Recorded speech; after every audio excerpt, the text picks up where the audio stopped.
Hello? Can anyone around here speak basketball? There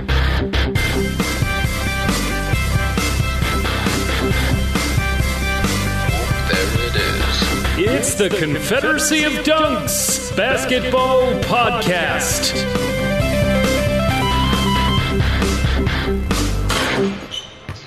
We're going back to back.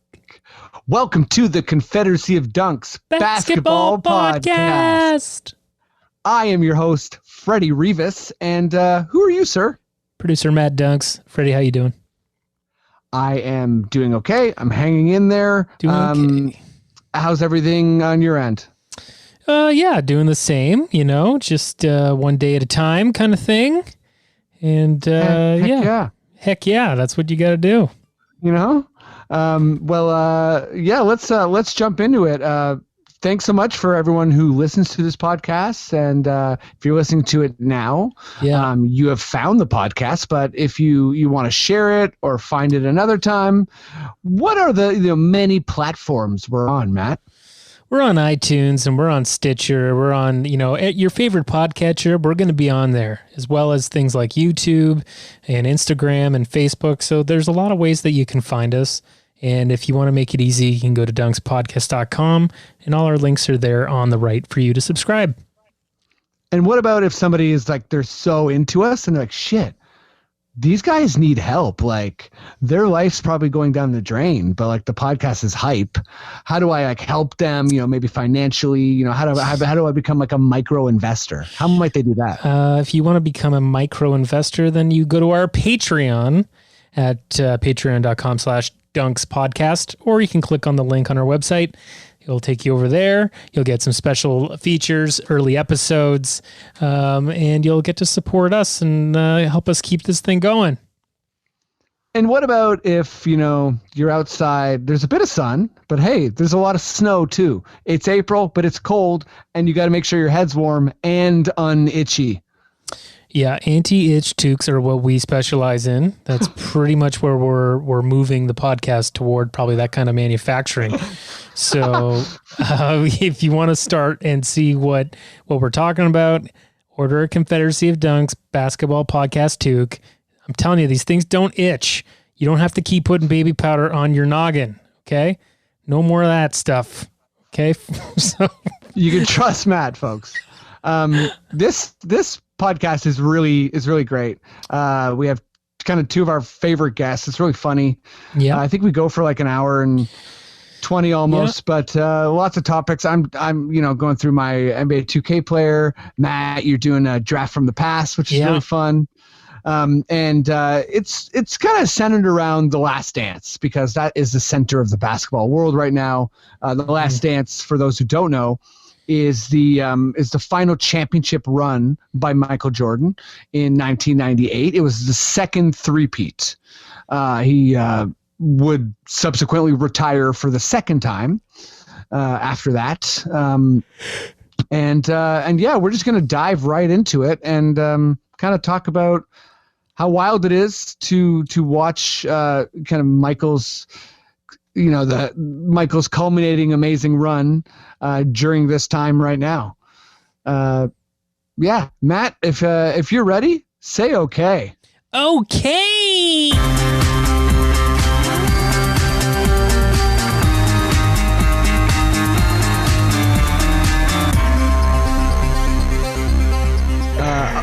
Awesome. I'm pretty ready. That's one thing that rhymes with my name, Freddie, to get this podcast rolling. Let's bring on guest number one. He was 2019's top comic, and I think that probably means he's the top comic forever. So he just gets to keep that belt. One of the funniest guys I know, a massive basketball fan. Give it up at home for Adam Christie.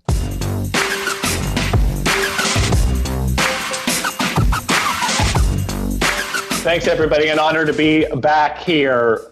My 100th appearance on the Confederacy of Dunks. It's true. I can't believe you made it. Friend of the pod. Friend of the pod. This is probably the friendliest pod that I experience in my life. I don't think I've been on any podcast more than this podcast. Yeah, I think that's probably true. That's you're definitely a frequent flyer here, man. Do you have a toque yet?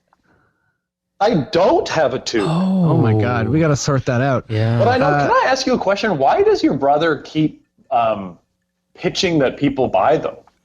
Does Francisco have like a stake in it? He does. He does. I'm not at liberty to discuss, but the only thing I can say is every time a toque is sold,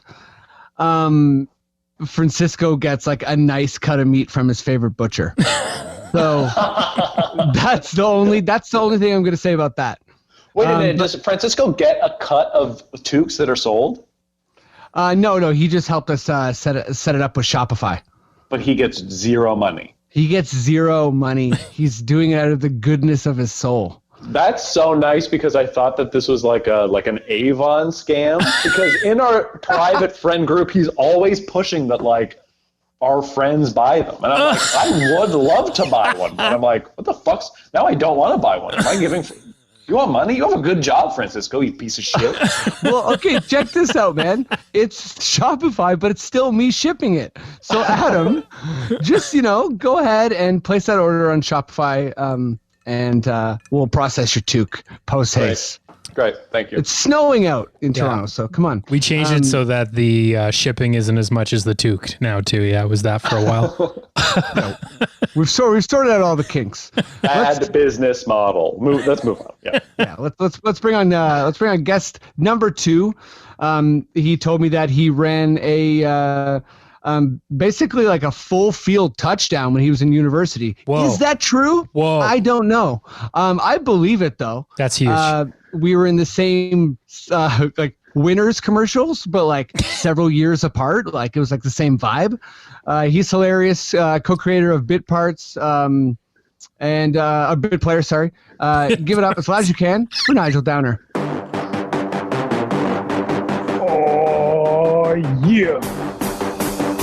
You know what time it is.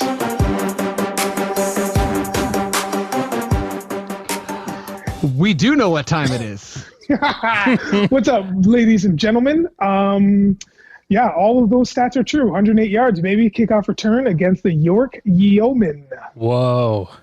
Yeah. The York Yeomen. Yeah, at the time they were the Yeomen. Yeah, now they're the Lions, but at the time they were the Yeomen. Now, before we get to basketball, I feel like I'm just going to ask you this because you're the only person I know who might know this, but isn't there a Toronto football team that's lost like 8 years in a row or something? Was it University? UFT? Yeah, like, UFT was notoriously bad, and it was unfortunate because when I was playing at the time, they're coming to your place or you're going to their place, and you knew it was a win. All you had to do is get on the bus and get off the bus. That was it. Like you were going to get the win. Whoa. Well, take that, you goddamn UFT elites. Yeah, they're not bad now. They're yeah, they used to be really bad, right? Yeah, they're huge. Them and York actually were both pretty bad, but UFT was the worst. I think UFT holds that record. Yeah. Didn't UFT have something like 8 seasons in a row where they didn't win a game or something? Yes. Yeah, that's the one he's talking about. Yeah, it was brutal. It was brutal. Oh, it's so rough. Take that, UFT. I think just coming in hot and just like going hard into UFT football. Wow. You know what? I'm just coronavirus pissed, and I'm taking it out on UFT. Oh boy. Okay, the Last Dance is the reprieve I think we all needed, and we're going to spend the majority of the podcast talking about it. But let's get to the first question. Maddie, would you give me that beautiful, beautiful sting?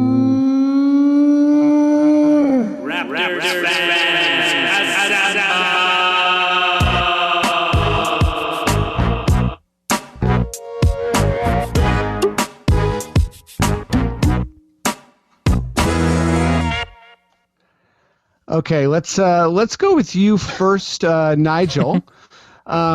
So for anyone who watched the Last Dance episodes 1 and 2, obviously there's so much going on. There's so much kind of like behind the curtain stuff. There's epic Jordan moments. There's amazing honesty there. I'm sure we'll get into, we'll critique it, we'll do everything. But I kind of want to start with what was on my mind the most. And episode 2 features heavily kind of like Scottie Pippen's story, his injury with the patella, deciding to get surgery like on company time, kind of like Shaq did back in the day, or Kyrie threatened to do with the Cavaliers before he got traded to the Celtics, and just kind of how underpaid he was and how talented he was. Like I think one of the quotes in episode 2 was that he at a certain point people believed he was the second best player in the NBA, and he had the 122nd salary. So I think there's the money angle, but then there's the player angle, and I just want to throw this to you, Nigel, because I was thinking about it like crazy. Who is today's Scottie Pippen? In today's NBA, who gives you the most Scottie Pippen vibes and why? Okay. I was going to throw a bunch of disclaimers out there, but I'm not going to. I'm just going to jump into it, and then we're just going to move on. I have 2 candidates, I think. This first person, not really big fan of, but his name is always just in conjunction with Giannis, with the Greek freak. I think Chris Middleton. That guy, for some reason, just constantly is a thorn in everybody's ass. He's always around, and you can't help but talk about the Bucks' rise, which has taken place in the last 3 seasons, this season included. Who knows what would have happened without dropping his name? I mean, he is the ultimate compliment to how much of a freak Giannis is, how much of an athlete Giannis is. Giannis is going to go to the hoop, man. He's going to go into the paint and feel no ways about it. But when he's stuck up in it, he can throw it out to Middleton, and Middleton's holding down a career average of 39% from the three-point line. Like, we already know how much the 3 is valuable, but to have a guy who can penetrate, do your dunks, get your layups, create things, and then you can just dish it out, we know that. Which is now in complementary to my next candidate. Let me just say Middleton, I think, is a really good pick because he's kind of like, he was someone I was thinking about because he's also, the Bucks haven't won that championship yet. And theoretically, if they did, Middleton's going to be that number 2 for the whole rodeo. Like, it's probably going to be him over Bledsoe. But anyways, I think that's a good pick. Offense, defense too. Yeah, and I think that he's just a quiet guy too, right? Like, I mean, Scottie was like that. I mean, up until the injury and whatnot. I mean, Scottie does say in episode 2 he was put in his place, but it's as a rookie. But I think Middleton just is a great candidate for that. My second guy is the classic Klay Thompson. I would be remiss if I did not bring up Klay Thompson. I think it's a no-brainer because him and Steph, those guys had a nickname, the Splash Brothers. How cool is that? That's cool, man, to have a nickname with your number 1 guy on the team, right? I mean, I'll go through a couple of his credits. 3-time NBA champion, 5-time All-Star, NBA three-point contest champion, NBA first-team rookie.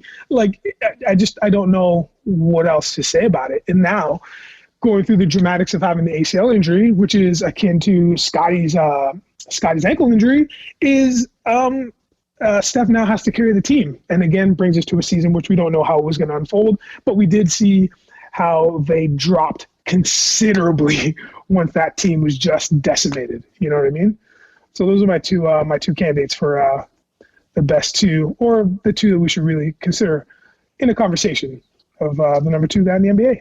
I like it. I think those are, well thought out answers. I think you nailed it. Adam, do you have any kind of like comments about Nigel's picks, or do you just want to jump in your own picks? I love them. Well, I'm just surprised that we didn't. I also picked 2, and mine are totally different. Amazing. Okay, this is good. I wonder if there's going to be like anything egregious here. Like it's making sense. Well, unlike Nigel, I have mainly disclaimers before I get into my pick, so you might want to sit down. These are very serious disclaimers. Like, sit down. They're going to make you feel ill. When there's like a footnote, you're reading a book, and there's a footnote, you go to the footnote page, and the footnote is like 3 pages long in small print. That's what I'm about to do. Adam, I thought you were going to say, when you go and you see a footnote in a book, but the footnote's actually a ghost? Yes. Okay, sorry. No, well, my disclaimer is just that I don't think any player in the league is truly like Scottie Pippen. Scottie Pippen is, incredible. I don't remember. And this is a disclaimer on top of a disclaimer on anything I say. I was 10 years old during the Last Dance season. So if you hear me being like, oh, the penetration of Steve Kerr, I don't know what the fuck I'm talking about. I just see these highlights. I wasn't 10 years old looking at the pick and roll efficiency. So that's disclaimer number one. Well, I'll just give you my picks. My first pick, I think comparing that Bulls team and comparing Scottie Pippen to anybody, the only team I think currently that is even is kind of close to those Bulls teams is the Warriors. So I felt like I had to pick a player on the Warriors. And because of kind of the parallels of their careers, especially with the contract troubles and leaving a dynasty team to go somewhere else, I select Kevin Durant as my comparison. That's interesting. Wow. Okay. Because just like Kevin Durant, there was a season-long speculation on where Kevin Durant was going to go. Everyone knew he was leaving. There was many people who didn't really understand why you would leave this situation, why you would go to the Knicks or the Nets or wherever he was going to go, when obviously he was playing for one of the greatest teams ever. I mean, you kind of understand it, and it goes through in The Last Dance about Scottie Pippen. But also, I think Scottie Pippen and Kevin Durant are both like top 20 players ever of all time. Yeah, and sorry. Well, I was just going to say, I was looking at, because I think Nigel's picks are great, but I was like, man, you can't. It's hard to compare Scottie Pippen to anybody if they're also not on that upper echelon. But then my other one, which is not on that echelon at all, is kind of Draymond Green because of the stats that they were going through with Scottie Pippen. Like, he led the team in steals and assists and some, I think. I can't remember what else. But Draymond Green is the same. During this 5-year dynasty that the Warriors have had, Draymond Green has been the leader, I think, most seasons in assists, rebounds, and sometimes steals, I think. So those are my two players that are comparable to Scottie Pippen. I think there's some good choices, and I feel like I perhaps have the worst choice, which sucks because I only have one. Okay. So I don't have a backup, because a big part of me wanted to say Siakam, but then I didn't want to go full homer.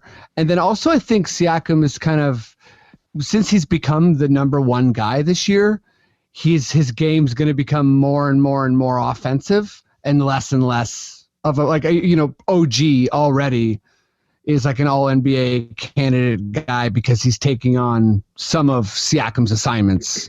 So a guy like Siakam, you need someone who's going to be that guy likely or, potentially for a big duration of their career. So I went in the angle of Nigel's first pick because, similar to you, Adam, I was not stuck on the Warriors, but I was debating Clay. I was debating Draymond. I tried to convince myself Iguodala, actually. Oh, wow. You said Durant as well. But, Iggy didn't really, he still was Pippen was never the sixth man, or the fifth man. He was way better than that. So check this out. A little bit of projecting forward, but God. I'm going Ben Simmons. You know what? I was thinking about it, man, but it's your turn. You go ahead. Okay. No, I paused there because I just wanted to open myself up to ridicule because I feel like that's maybe what I need because, I mean, I've been pretty adamant and I've watched that Philly Raptors series so many times, and the defense Ben Simmons plays in that series is incredible, and I think he really had a genuine argument for Defensive Player of the Year this year. Mm-hmm. And I also feel like, there's a bit of an argument, people saying that he's going to be better than Joel Embiid. And I kind of just don't see it.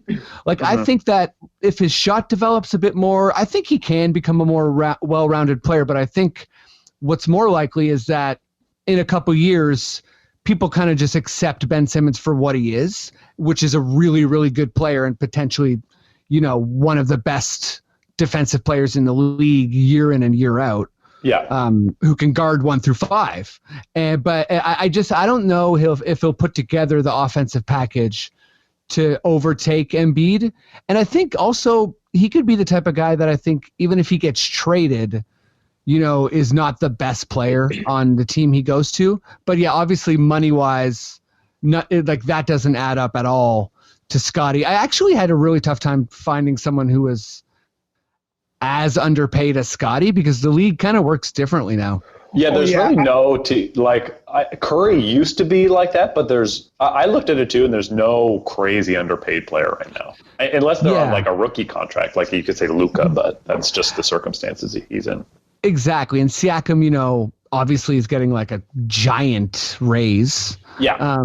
And, a guy like, let's say OG, most of these rookie scale guys have that opportunity to kind of like not sign a 7-year contract.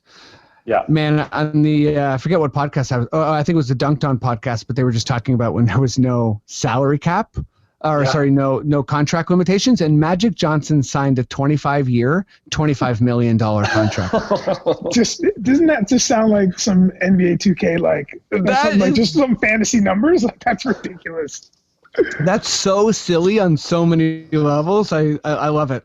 Okay, I think that's pretty good for question number 1. Let's move over to our second segment. Maddie, would you give me whatever sting you got? This is Adam Silver.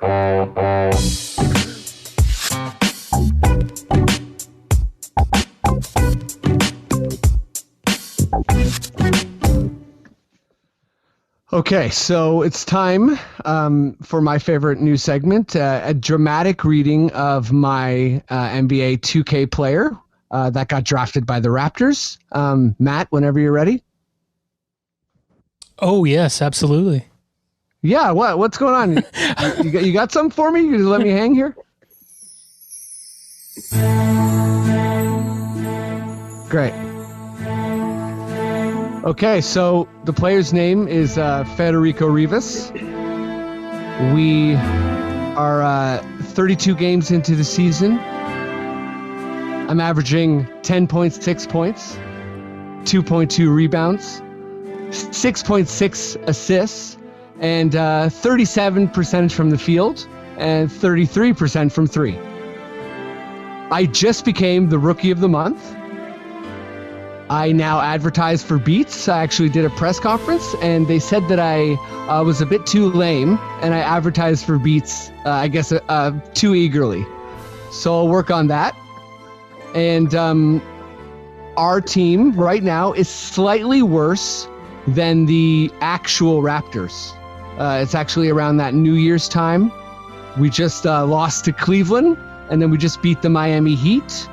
And yeah, that's basically it, except the main highlight that happened recently was my player kind of rushed a fan. They keep giving me the option to be nice to fans or to kind of like ignore them. And a fan on the road was criticizing me, and they gave me the option to ignore him or confront him. And I hit confront as fast as I could. And my guy kind of ran over to the fan in the stands, like it was in the tunnel. And Nate Bjorkson, the assistant coach, held me back. Okay, so that does it for this segment. Thank you very much. I'll open it up to any questions you might have for my player. Does anyone have any questions for my 2K player? Yeah, I have a quick question. Can you tell us your percentages one more time? Yeah, they're pretty embarrassing. I tried to rush through them. I am shooting 37% from the field and 33% from 3. And that is preposterous. That's like historically bad shooting on the inside, Freddie. Like for Rookie of the Month, you mean, or just in general? Are you getting blocked all the time? I'm not getting blocked often. I'm kind of hanging around the perimeter. I'm a shooting guard. Okay. And I cannot drive whatsoever. Okay. So I basically just set screens, and then if the ball comes my way, I fire it up. You're a shooting guard who averages 6 assists. Yes. So, the icon passing has been good for me. I'll say that. Damn. Excuse me. Yeah, I have a question. My name is Ronson Johnson. Ronson Johnson, okay. Yeah, I'm from Black Planet Magazine. Now listen, you had said something about your sponsorship for Beats, for Yes. the headphones Beats, and that the sponsorship is saying that you sponsor them too hard. Yes. Is that what you said? Yeah. So I had an interview that they put my player through, and they kind of gave me a pep talk about like how to mention Beats but like not to mention it too much. And I had 3 or 4 potential answers, and every answer I chose Beats. So the interviewer at the end says, "Wow, is Beats paying you?" And then my character actually said, "Yeah, Beats is paying me, and I'm not ashamed of that." Oh boy! Wow. Okay. Yeah. You seem like. Did you guys ever see Ready Player One? Did you see that movie? Because it feels like you just did that, which was let's put every 80s reference that we can in one movie, just so people know that it's about the 80s, and that's where we got all our information from. That's what you just did by saying Beats too many times. Yeah, subtlety is definitely not my character's game. I always toggle the R joystick when I have an opportunity to show off. And I should also tell you guys I average 5 turnovers. 5. Okay. How is it? All right.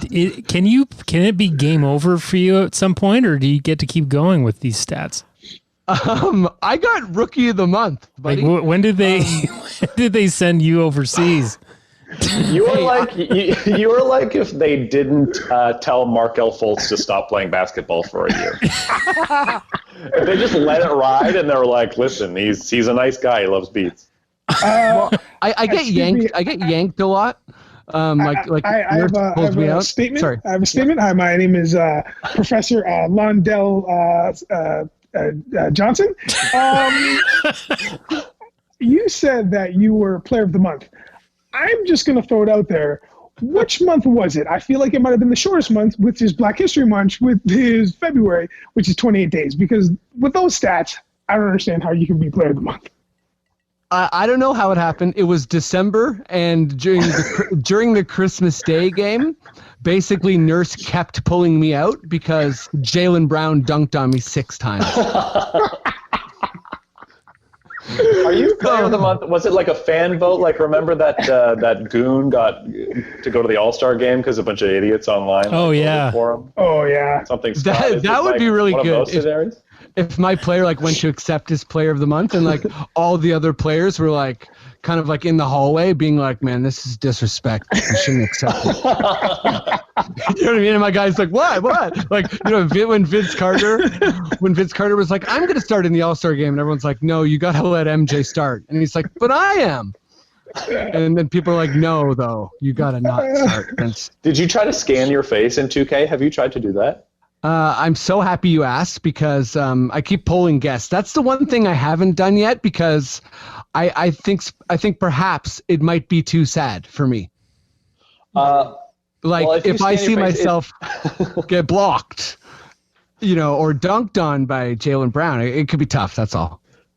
I tried to scan my face, and it takes like 10 minutes. It's like a very, very long, annoying process, and then finally it scanned in. And it looks like I was burned very badly. It's it's not a representation. It's like I jokered myself into a vat of acid. Oh, jeez. Yeah, you're a pale guy to begin with. Oh yeah.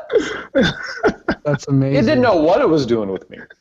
Okay, this is kind of good because we're talking about looks, so I feel like that's a nice transition to to topic number 3, but that does it for the NBA 2K player. Maddie, we're going to do some lookalike. So would you give me whatever sting you got for that? Paging Bobby Webster.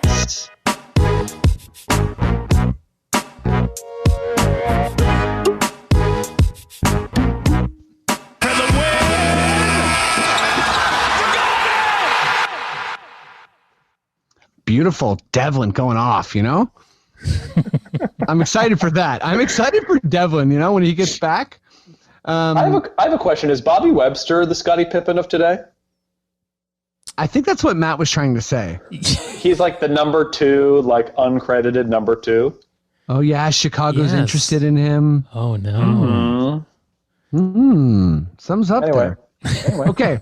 So, yeah, let's kind of get into the Last Dance a bit more here. I'm actually just gonna. This isn't one of the questions, but Adam, I'm just gonna start with you. Like, what do you have an overall impression of the Last Dance? Like, was this amazing? Did you think it was incredible? Anything you didn't like? I loved it. I have no negative things to say about this documentary. Although I really want to know what Michael Jordan is drinking. He was drinking like a quadruple something that either keeps on getting filled up or just sits beside him. And also, what is the thing beside the drink? Because it looks like a bundle of carrots. This is good. No, I think I think the internet like sleuths figured out he's drinking Dan Aykroyd's Skull vodka. Wow. And also the carrots, those are that's the Easter egg to Space Jam. So. Oh my God, that would be good stuff. If Michael is doing Easter egg, he is really involved from the time that kid screamed, "What are those?" in the gym. Like Michael is modernized in a big way. If he's dropping Easter eggs. Yeah, I thought it was amazing too, Adam. Like I thought maybe early on I wasn't sure if I was digging the way they were doing the timeline. But then I kind of fell in love with it, and I really liked how it was like kind of like the Jordan origins timeline, like, you know, whether it's with his mom or his family, and then also, you know, and with his brother Larry, and then also kind of his early career timeline, like the patella injury, like we were talking about, and then also back to the in-season timeline. Like I'm kind of enjoying those 3 and how they're interlapping. But at first I found it a little bit jarring because as a hardcore basketball fan, I know so much about Michael Jordan that I was just kind of, I guess, expecting it to be more like grounded in that particular season. But anyways, yeah. I'm loving it. Nigel, you've watched it both episodes twice. Yeah, don't even get me started. You hate it probably, right? I cannot stand this thing. Okay, so truth be told, when they dropped a 5-minute trailer for this 10-episode doc, it was over for me. I was all in. This literally is like the beginning and the pinnacle of my love for basketball, and and how I just didn't understand brand awareness until this happened. So I think that I'm a big ESPN fan, period, especially when it comes to their 30 for 30 docs and stuff. So the aesthetic of this thing out the gate, and I get what you're saying, Freddie, in terms of it seems a little bit jarring when they do the stop and then they do this dial back or dial forward kind of thing. I can see how it would jar you, but once you get used to it and then you can follow this timeline, and they drop so many things that we saw or knew that we just didn't even realize that was going on at the time, which is what I love. It's not just like a straightforward, oh, this is the Jordan that you know, this is this Pippen that you know, this is the championship team that you know. We're just going to regurgitate the information. There's so much new stuff in there behind the scenes. And I just feel like the content, like the things that they have, the sound bites, and especially very rich. And I think out the gate, the first thing that sold me on this was the first, our introduction to the characters. Like, yeah, I'm Michael Jordan, played from this time to this time. Hey, Scottie Pippen, played from this time to this time. Hey, I'm Dennis Rodman. And they have that amazing hip-hop track, which I'll get into that later. But they're playing Been Around the World, which is also a Puff Daddy song from 1997. Oh, yeah. And so they're dropping this song, and we're getting to know these characters again, and we're like, oh my God, we're going through a time machine. We're going back in time to this time, and it's beautiful. So I'm all in. It's tight. Yeah. I mean, like, I was like, it was, the best. I feel like people watched the Tiger documentary because it happened to be around. Perfect timing. People are going to watch this because it's around, but this is incredible already. There's so many things I'm excited for. Like, I can't wait to see like a guy like Jeff Hornacek be like, hey, my name's Jeff Hornacek. I had to guard Michael in the finals. It sucked so bad. You could never actually even imagine what I went through. I'm a good player. Trust me. This was crazy. But okay, let's kind of dive in, and we'll go back to kind of the more interesting, serious stuff later. But let's jump into some, like, just seeing all of the characters, like you were saying, Nigel. Mm-hmm. I just, like, my mind was jumping all over the place to like who looks like who. Yeah. And if they were to remake like a Hollywood version of this, like they did the trial of O.J. Simpson, if they were going to remake these docs with all actors, who would they be? So let's just kind of go one by one. Should I lead here? Yeah, I'll go first. So I think I might be leading with my best, but I'm just gonna let's just let's start this off right. So I'm gonna say Bill Wennington, famous center of the Chicago Bulls, also a Canadian, by the way. Yeah, sure. I'm going to say the person to play him, the only person to play him in a film is Mr. The Big Show. That's exactly who I said. No, is it? I also have The Big Show as Bill Wennington. Oh my God. Okay. That's okay, Adam. That just means it's like perfect. Like synchronicity, baby. That's amazing. I'm so happy you saw that, Adam. Oh yeah.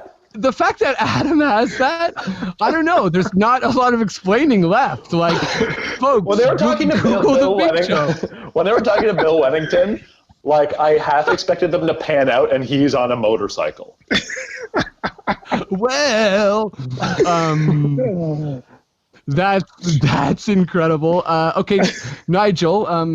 Why don't you give us who your kind of sure? Yeah. I'm thinking. Yeah, I'll give you one of mine. Let me see.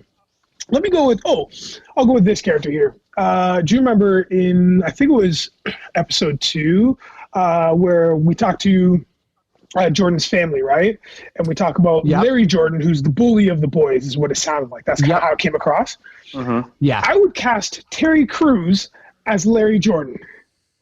That's the infamous Terry Crews, from Brooklyn Nine-Nine. I think I would put him as Larry Jordan. I feel like he's got the same kind of demeanor, the same a bigger physical presence, so even play off of that more. I think that'd be fun. That's incredible. And you know what? We gotta, like, it's weird with Michael Jordan because like even a guy like Terry Crews, like, he's probably not like 6'8". Yeah, no, not at all. No. Like if he's standing beside Michael Jordan's probably like, "How's it going, man? We're the same size." But Terry Crews is that like drill sergeant type. Yeah, and he can play both, right? We've seen him play that aggressive drill sergeant type and that sweetheart, man. And I think Jordan's brother Larry comes off as that a little bit. That's good. Okay, let's. I led with the Big Show, so I got a reveal there. Adam, what's your second? I don't know. Maybe we match up again. Jerry Krause. Oh, okay, this is gonna be good. I tried to find a local. Who do you got? I'm casting Wayne Knight as Jerry Krause. Wayne Knight. Okay, I gotta Google this right now because I have Jerry Krause in my browser. Yeah, so do I. You're gonna know who Wayne Knight is as soon as you look in his face. Oh, I'll yes. Spoil it for you. Oh, certainly Wayne Knight. That's a great one. How do I not know? Oh, so gosh. Shame on me for not knowing Wayne Knight's name. Yeah, that's our bad, Adam. That's our bad for sure. Biggest takeaway is shame on you guys for not knowing the great Wayne Knight. Yeah. You're not wrong. You're not wrong at all, and this is from someone who, when he gets killed by that dinosaur in Jurassic Park, I would always try and make that sound. Like the sound that it's like the, you know what I mean? Like, I thought it was a good scene. Man, every time they show him on the bus, like at the front of the bus, just so sad because he just knows he's going to get called like a mean name by Michael Jordan. Oh my God. Oh, wait. Wait, sorry, Adam. The whole time you were saying Jerry Krause, I was thinking Jerry Reinsdorf, because is it Jerry Krause and Jerry Reinsdorf? Jerry Reinsdorf is the owner, right? Jerry Krause is the GM, right? GM. Yeah. He's like the evil guy. Yeah, for sure. Yeah. No, I'm saying Newman from Seinfeld is playing Jerry Krause. Okay, that's Reinsdorf good. is the owner. He's the owner.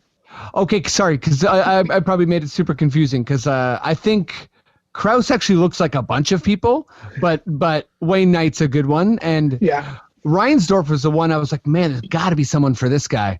But Nigel, who's your number 2? You know what? Since we're on this Jerry Krause train, I'm gonna stay on it because I have a couple castings for him. Okay. So my real life casting is Jonah Hill. Oh yeah.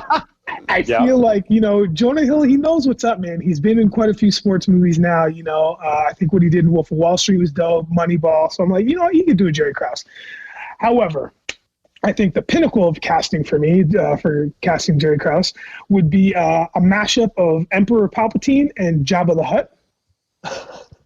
And I think Emperor Palpatine for the mentality and Jabba the Hutt for the physicality and maybe some of the mentality. And it'd be great because Jabba hasn't really been in a movie in a while. He's not working, right? I mean, that's one guy who, he auditioned, booked the part, and now he hasn't booked anything since. So, he'll take your call. Yeah. He's taking calls, folks. Yeah, you know what I mean? Wait, so who's your other Krause guys, Nigel? That was it, the mashup of the two. So Jonah Hill was the first one, and then my second, kind of casting for Jerry Krause would be Emperor Palpatine mashed together, a mashup with Jabba the Hutt. Okay, I also have a Krause, but it's worse than your guys for sure.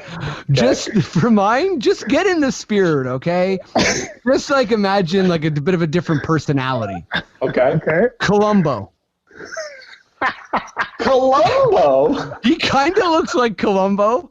It's a bit of a stretch. If you're at home, Google image search Columbo and Jerry Krause. And, Columbo's way more charming. He's got actually, the first thing that comes up when I type C is Columbo Jerry Krause. No way. So you're on the pulse, Freddie. Wait, are you messing with me, Adam?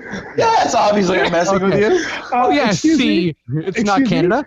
Excuse me. I have a question. My name is LaShawn DeMarcus, and I am with the Black Reporter.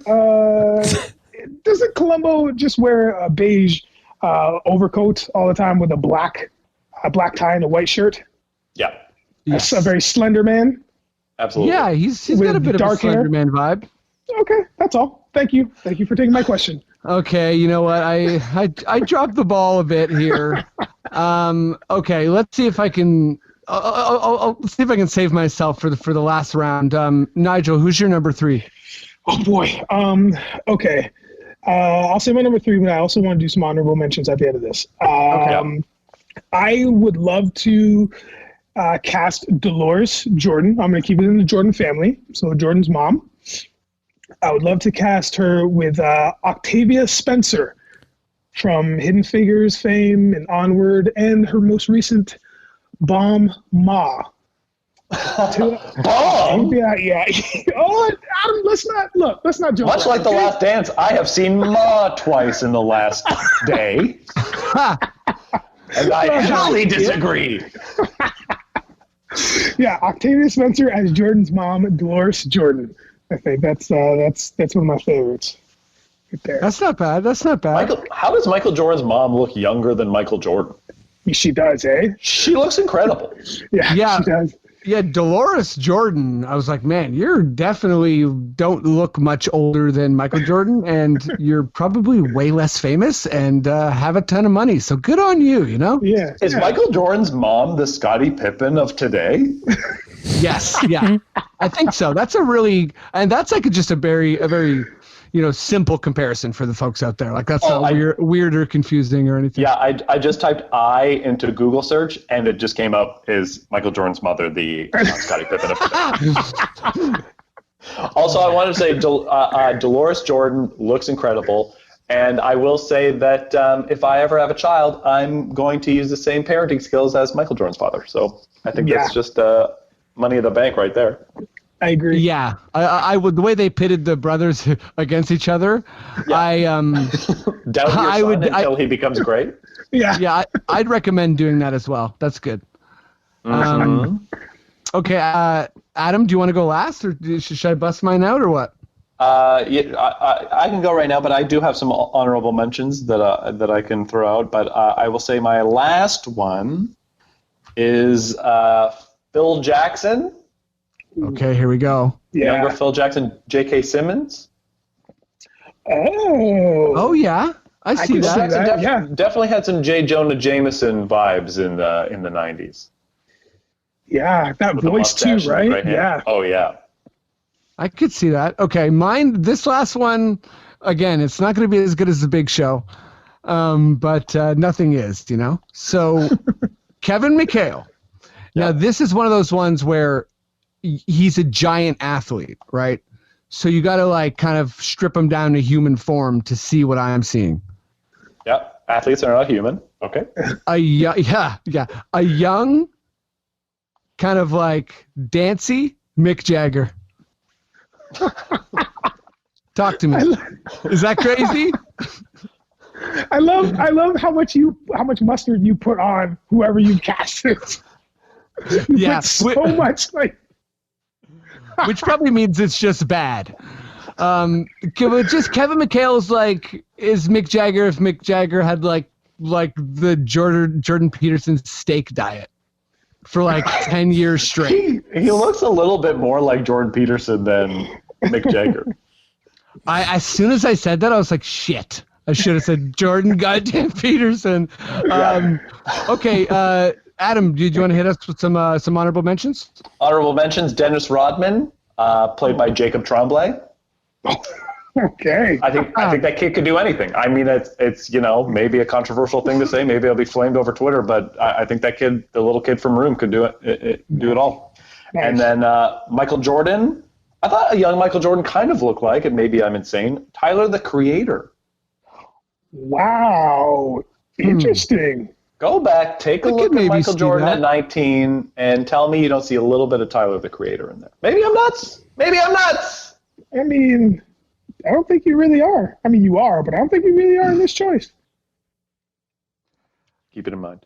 Can I get some love for Steve Kerr, Brad Pitt? That's true Hollywood casting right there. That's true Hollywood casting. Yeah, you know what I mean? You should go in Hollywood. You got to go up, right? Yeah. Sorry, Steve. Steve Kerr, very handsome man, I'll say. Yes, true. I'm going to hit you guys with this. We cannot leave Mr. Magic Johnson out of the mix. Mm-hmm. So I think I want to cast him with John David Washington, who is also known as Ron Stallworth from BlacKkKlansman. He's Denzel Washington's kid. Oh yeah, John David Washington. Let me see. Magic Johnson. Okay, well, yeah. I'm getting all beard shots. I need a non-beard shot with him. Oh yeah. Shave it up. Yeah. See okay. what I'm saying? There's a picture with him and his dad. I guess it's his mom and dad. Yeah. Okay, I see that. That's what I mean. Something there, yeah. Especially if you watch him in those movies, especially BlacKkKlansman, you can see how articulate he can be and how performative he can be. I don't know if that's a real word, but his performance. Because I feel like Magic Johnson is always he's very articulate. He's making sure he pronounces everything just proper and says all the right things, which he does not. But I think he can play that. Okay, I like it. Guys, I'm messaging you a photo on our Facebook, a photo of Michael Jordan when he was 19, and I want you to go take a look at it right now. He's really trying to sell that. I don't think I'm that crazy. It's loading. It's taking a while. Okay, while Nigel's looking at it. Okay, let's see. I'm going to look at it too. Okay, I see it. I see it. Yeah, because he looks like he has a little bit of like a mix of like anger and swag. Mm-hmm. Yeah. Mm-hmm. You know what I mean? Like kind of just like the extra over the top confidence. Okay, my last just kind of shot in the dark, but he's barely in the dock, is Rick Carlisle, Christian Bale. You are just picking the hottest guys in Hollywood for this film. Listen, Hollywood's hot. I don't know what to do, right? You've gone straight Hollywood, man. Okay, boys. Any more kind of mentions here before we move on to Maddie's draft segment? Leonardo DiCaprio, Larry Bird. Yep. Adam Christie nails it. I thought you were going to say Adam Christie for somebody. That's Adam amazing. Christie as the carrots on Michael Jordan's desk. Also, just actually, no, you know what? We're going to go back to Last Dance later, so I'll save that comment. But Okay. yeah, let's do it. Maddie, I don't know which sting you got, but give us something. Okay, Freddie. Well, before I play a sting and get us on this time machine, Okay. I'd like to say that I chose this draft based on honoring you and thinking if you were to be drafted, I would say that you'd declare in your second year of college. So let's go to the 2006 NBA draft. I like it. Wow. And the other thing that would get you really excited about this draft, Freddie, is it's the only time in the Raptors' history that they've had the first overall pick. And just to remind everybody what 2006 was all about, Facebook opened to the public. The Wii came out. We lost Steve Irwin to a Stingray attack. I mean, sorry. God, okay. Steve Nash won an MVP. Won the MVP. And the Heat won their first ever championship. But we can't stop there. This was the year that Coke Zero hit the market. And last but not least, North Korea tested its first atomic bomb, becoming the world's 8th nuclear power. Jeez. I'm so happy you included all of those. Yo, some heavy stats. Wait, is that the end of the segment? No! That's just to get you back in 2006, Adam. Okay, we're there. All right, let me take you specifically to June 28th, 2006 in New York. Yep. The Raptors have the first overall pick. Who do they take? Do they take LaMarcus Aldridge? Do they take Tyrese Thomas? Maybe JJ Redick? No, the first overall pick in this draft, and you know it, and I can hear all of your guts squirming. Andrea Bargnani goes first overall to the Toronto Raptors. Il Mago. Il Mago! Followed by LaMarcus Aldridge, Adam Morrison, Tyrese Thomas, Sheldon Williams. Some other notables in the draft. JJ Redick went 11th overall to Orlando.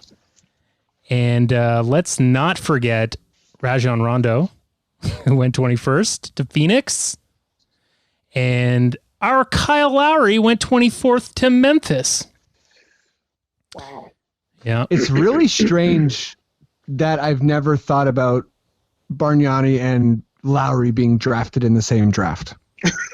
Yeah. That's wild. I've never even, I just obviously don't associate them because they're such different players, but it's insane that in that draft, there's a player in there that would eventually be our best player ever. And we had the first overall pick and it for sure wasn't him. A real sliding doors moment. Yeah. Yeah, big time. Crazy. Now I want to talk about a couple of the late but great picks, and the Raptors made one of them. The Raptors took PJ Tucker, 35th overall, and the ultimate late pick, we have to say, goes to the Utah Jazz for taking Paul Millsap, 47th overall. Millsap. 47th. Good pick. That's a big time. It's a big time good pick. pick. I'm just going to say probably possibly the top 5 player in the draft. Got him 47th. Yeah, that's not bad. Not a good draft. And here's what I'll say. Andre Bargnani is underrated. Oh, I know I'm going to get killed for this, but Yeah, at you least should. he wasn't Adam Morrison, for the love of God. no. Yeah. He's a bust of a first-round pick, but he was an NBA player, for the love of Pete. He had some good moments. I'll say this. Adam Morrison won some rings. Bargnani, Okay. no, but Bargnani, he could do some stuff. Yeah. Like, I mean, it's hard for me to not be mean when talking about Bargnani.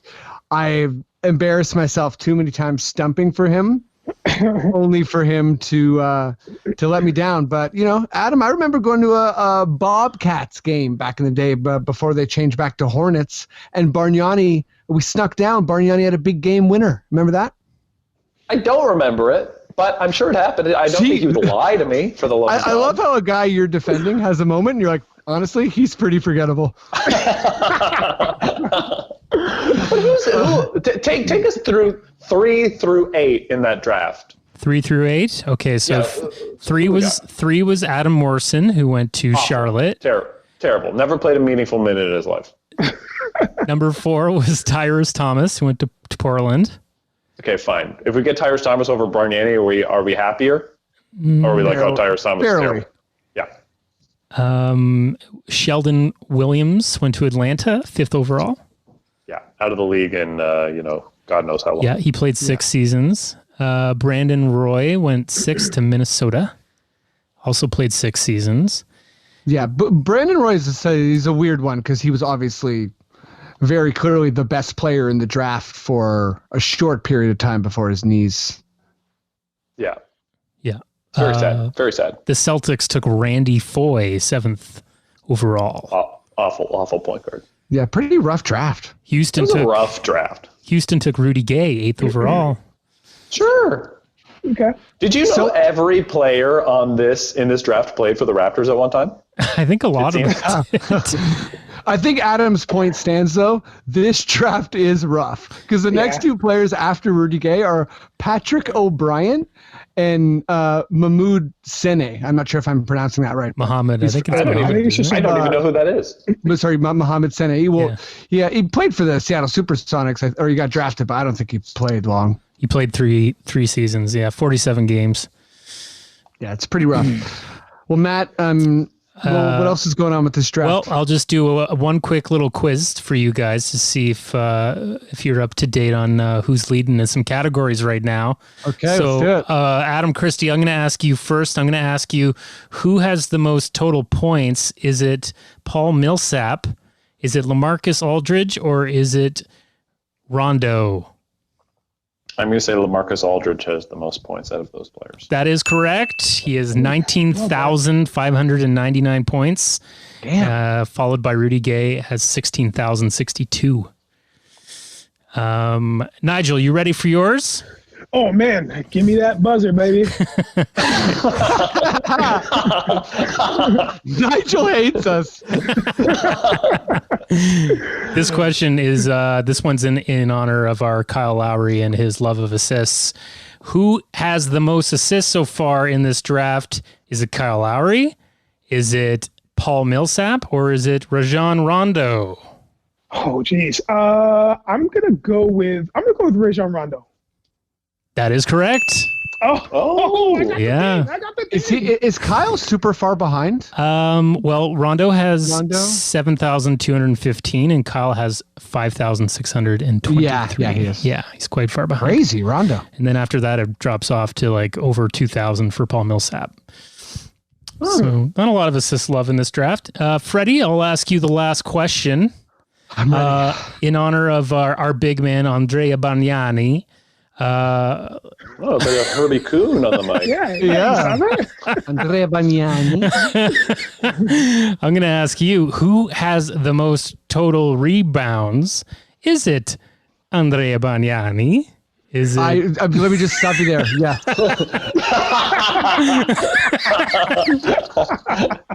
Okay, but so yeah, it's gonna be like Bargnani and all guards. I hope. Yeah, Is it Randy Bargnani, Foye? Paul Millsap, or LaMarcus Aldridge.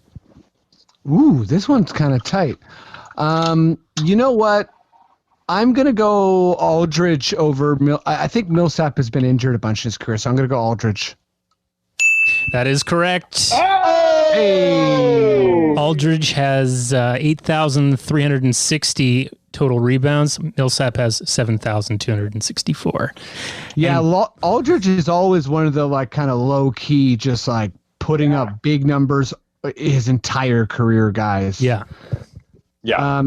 Okay, let's go back to the Last Dance, and we'll move on to my final Last Dance question. Maddie, I don't know what you got, but if you got something, would you give me a sting? Absolutely. Oh. Can somebody get Nurse a fisherman's friend, please? Okay, he doesn't have COVID. I can't believe you still are using the coughing sting. Have COVID. He's got a sore throat. We went through this last week, man. You gotta, the coughing's gotta go. No, this is good.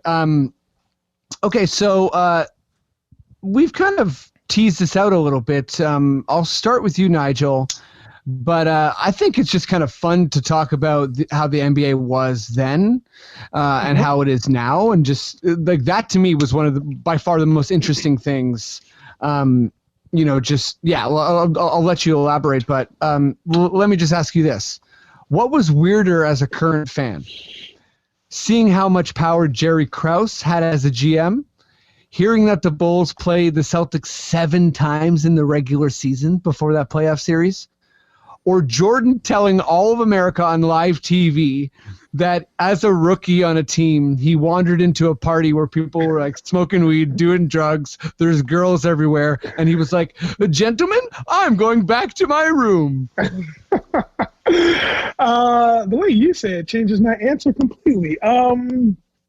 What was weirder for me as a current fan right now? I think it was. I think it was the fact that they played the Celtics 7 times, because I think that's just what, like 7 times before, like the drug thing. I can get behind. I can get behind that. I get it. I understand, especially as a rookie, you walk in, you're like, "Whoa, what's going on?" Yeah. And then also we've dealt with, as a current fan, we're still dealing with owners being real dicks, man. So I don't think that's like, it's actually gotten bigger than that. Like not only are they power hungry, but like we've had the racist incidents happen. Like we've had all kinds of things happen. But I think the fact that the scheduling. Yeah, good point. Now that I say it, but I think the fact that scheduling and playing one team 7 times before you even get to the playoffs is crazy. Yeah, it makes me think like how kind of silly. It just makes me think back on conversations when people were like, "Oh, there's no rivalries in today's NBA or whatever." Right. It's like, yeah, there was like so few teams that Michael got to play Larry 7 times in the regular season. And they knew that their ratings were going to go through the roof for those games. So why not schedule as many of those as humanly possible? And then say, cool, this is going to be the finale when we get to the playoffs, because everybody's going to want to see that matchup, because now it's even more heightened. Like the stakes are as high as they could possibly get. Yeah, I mean, I can't imagine playing like the Bucks, 7 times, like, or the 76ers 7 times. Adam, same question to you. Was there, like the regular season weirdness to like how Krause was wielding his power, or like just kind of the Jordan thing was mostly a joke, but did anything kind of like stick out to you as like, wow, that's very different than? Oh yeah, absolutely. I had like my heart sink when I heard that they played the Celtics 7 times, because that's not even in their division, right? The Bulls and the Celtics are not in the same division. Nope. So that's like just interconference. Like, so how many times were they playing a team in their division? Did the Bulls have to play the Bullets like 20 times? Oh gosh. Yeah, I guess it's because travel was worse back then. Yeah, I'm not sure how it worked out. I know there was periods of the NBA where it wasn't like, the kind of like you get to play every team twice type thing. Yeah. Like I think there were some instances where there were certain squads that like you would see them in the finals if you were going to see them at all. But I know the NBA schedule has changed a bunch of times because like adding teams and the kind of like rezoning and stuff. Exactly. And like, deprioritizing like divisions or whatever. What about this? Sorry, go ahead. Yeah, just before you jump to the next thing, that also my instinct, like as soon as I read that question, the first thing I felt is this what the Toronto Maple Leafs fans feel like when we have to play Boston every single season? Like, is that the equivalent? Because it just feels like it's somebody's going to win and somebody's going to lose, and we're just always on the losing end of that. It just feels like and think about like, if you were, say you're like a Warriors fan, there's probably full years like where you didn't get to see Michael Jordan. I think that's why they changed the schedule. So like it was kind of I think maybe hockey did it first. Maybe I'm wrong, but people were like, I want to see Sidney Crosby, and he comes once every 3 years. Yeah. So they're like, oh, we have to change this up because it's obviously not working. Absolutely. But I was also shocked when Michael Jordan said, "You've got your weed smokers over here." I was like, "You're not that old. You got your weed smokers over here. You got your girls over." It's like the only weird thing about this whole thing is the cocaine. And is that weird that there's cocaine? He doesn't even say cocaine. I think he just says like, you have your lines over here. You have your weed smokers over here. Like he doesn't even say cocaine. You have your lines, and he still stumbles to say it. Yeah. One thing that I was reminded of where I'm like, oh yeah, this was a different time for sure, is Danny Ainge going golfing with Jordan during the series. Like, I players are cool. They hang and like, that's like fine, but I guess wouldn't it be weird? Like, can you like imagine if it's like Bledsoe and Pascal Siakam went to Wildwater Kingdom in between games? We'd be like, what? Don't do it, man, One of the nicest things that I see at like an NBA broadcast, and it happens a lot when you see DeMar come back or like when the Raptors play the Spurs, is when you see players and they just like, there's not like a huge embrace at the end of the games because you just know that they're going to hang out after. Yeah. Like you'll see DeMar come over to like Kyle or somebody, or like somebody will walk over and they'll be like, they'll tap him on the back and be like, You're coming for dinner? And he's like, yeah. And they're like, okay, yeah. See you there. I'm like, oh, they hang out. That's so nice. Yeah. You know what? That's also just reminding me that I'm like, I think hanging out is probably just different. So that's probably similar to Krause, though. I think, Nigel, like I actually do agree with you that GMs and owners are like, their behavior is like more and more preposterous. And, even a guy like Sam Hinkie is probably a good example of someone who is doing, pretty radical stuff that the players, like they didn't seem to matter as much. Mm-hmm. But I feel like the player power era makes me look at like the Pippen situation and just how Krause, like just how like he could even entertain the idea of like firing Phil Jackson like that. Like I think, but yeah, I guess there is a lot of, with the Donald Sterlings of the world, we have like such ridiculous, awful people that power hungry people are maybe not that extreme. But yeah, was there anything for you, Nigel, that kind of like jumped out as like that I didn't mention? No, I think you nailed it, man.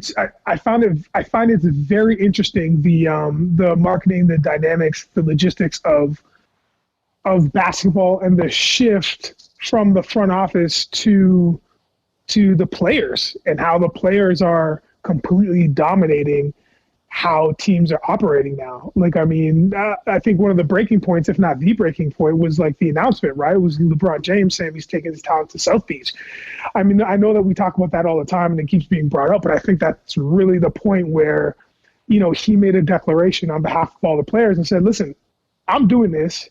You guys can either come with me or not, but I'm tired of playing for this team because I'm over it or whatever the thing is, which to me, I'm on the fence about. I'm more so on the side of not liking how much control players have now about where they go, but it does bring some amazing duos and trios, which has shifted wherever the trophy's going, wherever the Larry O'B goes, you know, because we have it. So it's, I don't know, I'm kind of conflicted that way, but yeah, it's very interesting to see what kind of maniacal tyrants we've had as owners in the NBA from the 80s to 90s to now, and how much power they do or don't have.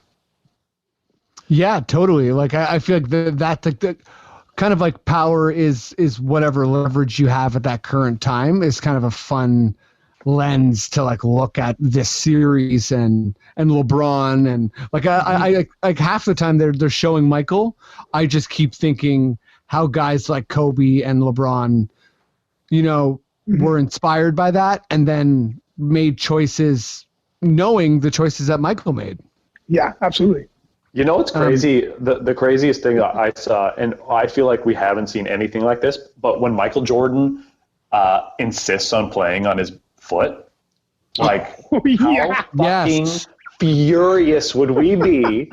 Like, say, like any year, like if Pascal did that, I would be like, "Are you fucking crazy?" And we're like ninth. I'd be like, "Take the year off.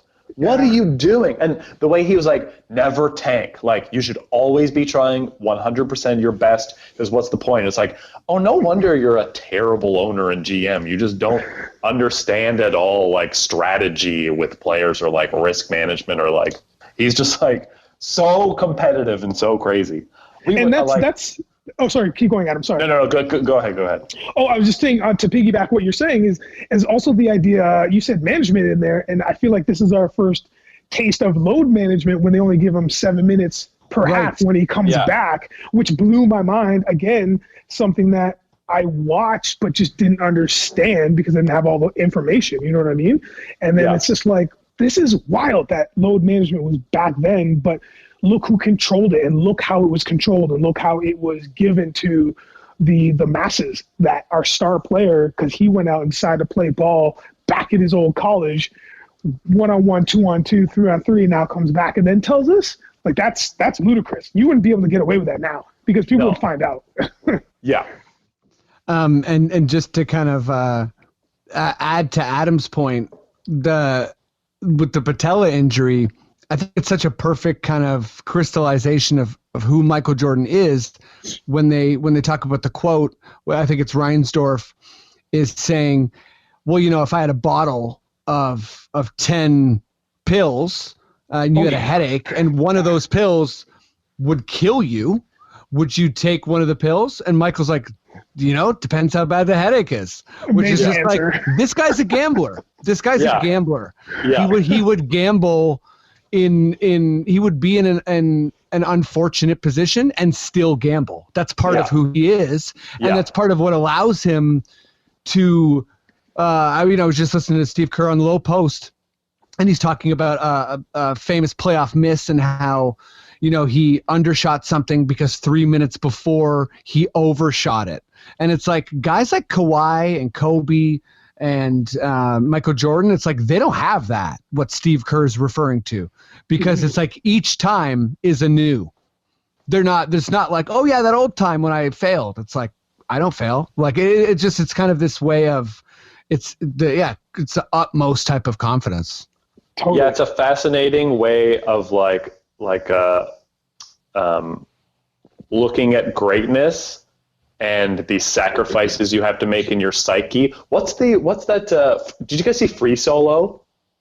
Yes, I haven't watched it yet. Yeah. This kind of reminds me some parts of like Michael Jordan really reminds me of Free Solo, because you see that and you're like, okay, there's something in your mind that is like different from everybody else that you can commit fully, but it like kind of like you obviously have a weird relationship with your girlfriend, like you say things like you've made sacrifices and you don't care about possibly dying.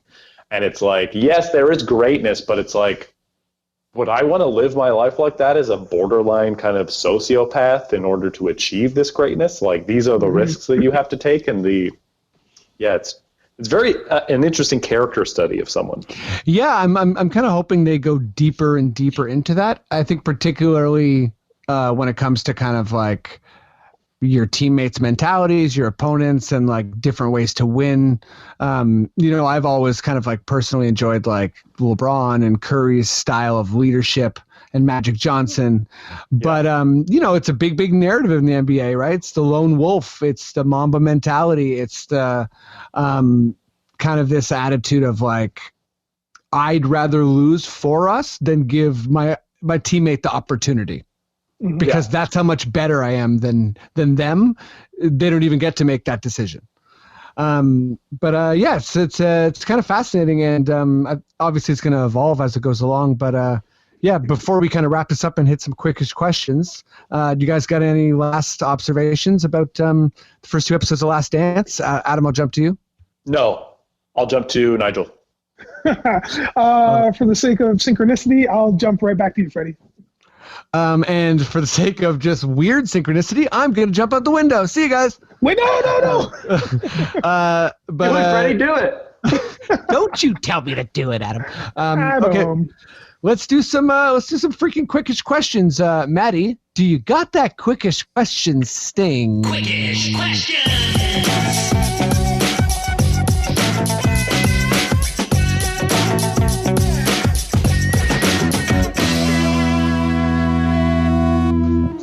Ba-da-ba-ba-ba. Okay. You guys know the drill. Nigel, Adam, Matt. I'm gonna stammer through some questions here. I'll try and be as clear as possible. And you gotta answer as quick as you can. And you can't phone a friend. You can't delay. You just gotta go for it. Sound good? Yeah, let's do it. Yeah. Okay. We're gonna go. Nigel, Adam, Matt. Nigel, question number 1. How big of a role will Carmen Electra get in this doc? In this doc in 10 minutes, she'll get one interview. She'll get like one small, like they'll ask 1 or 2 questions max. So I think time-wise, she'll probably get 45 seconds.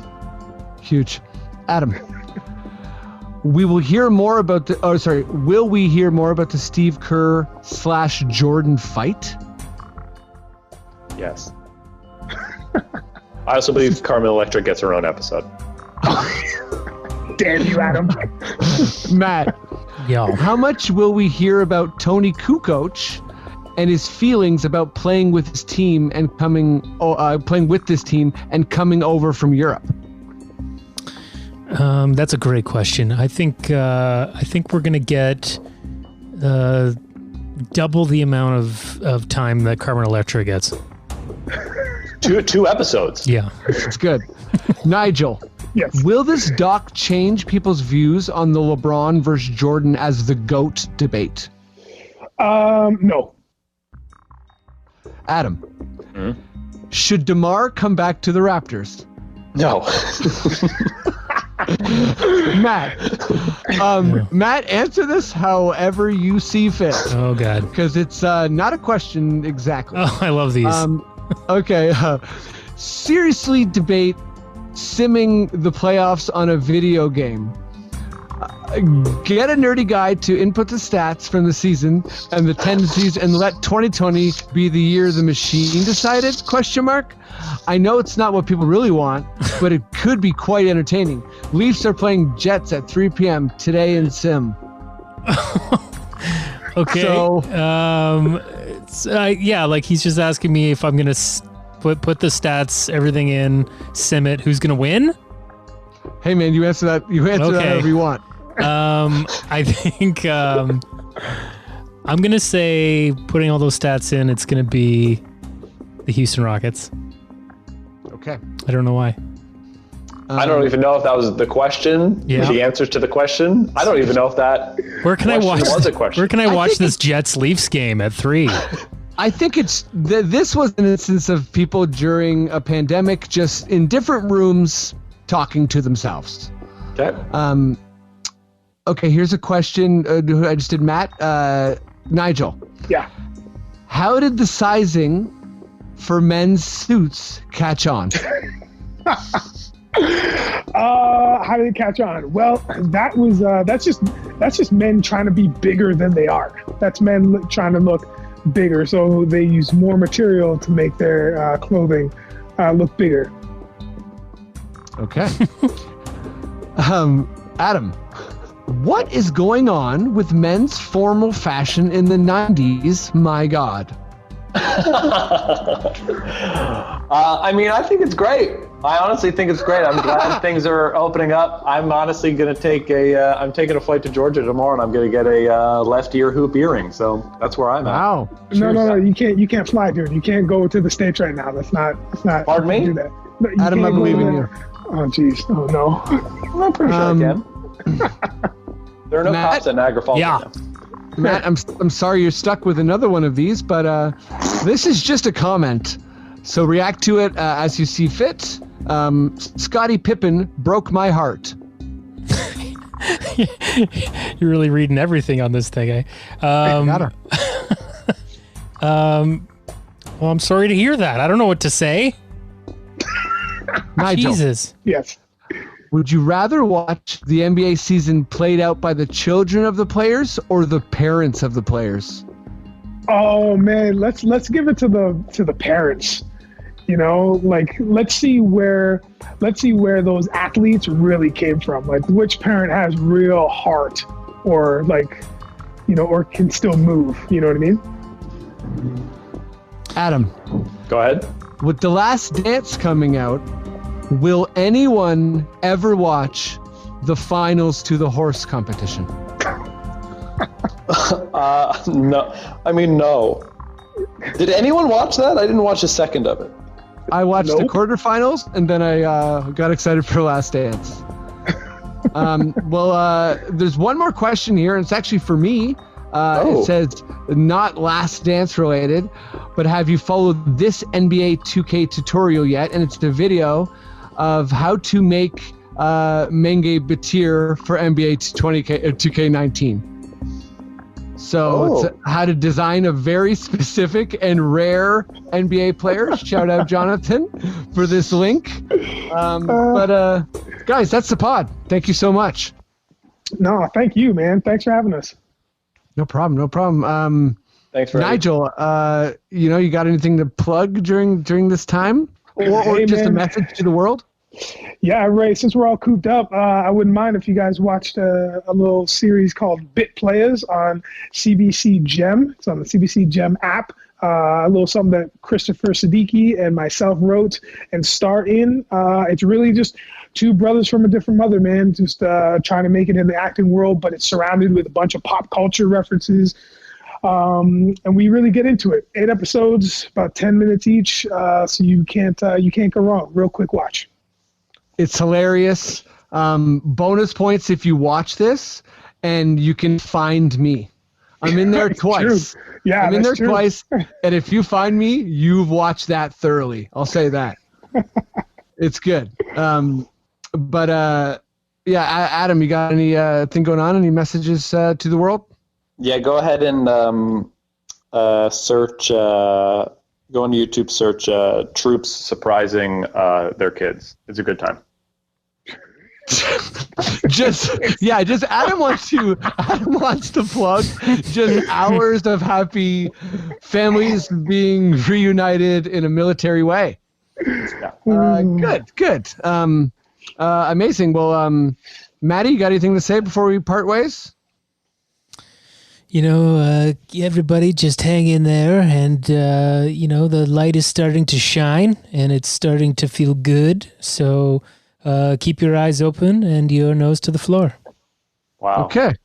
Gosh. That's going to be the moment that Canada turns the corner. People are going to point to that speech. Yeah, they're gonna be like, Ron James can't gargle a sentence half that good. You know what I mean? Sorry, my analogy fell apart, but you guys get it. But yeah, thanks so much for listening to the pod. Share, subscribe, everyone, and be safe and stay compassionate. Buy a toque. Hello. Bye, Took. Can anyone around here speak basketball?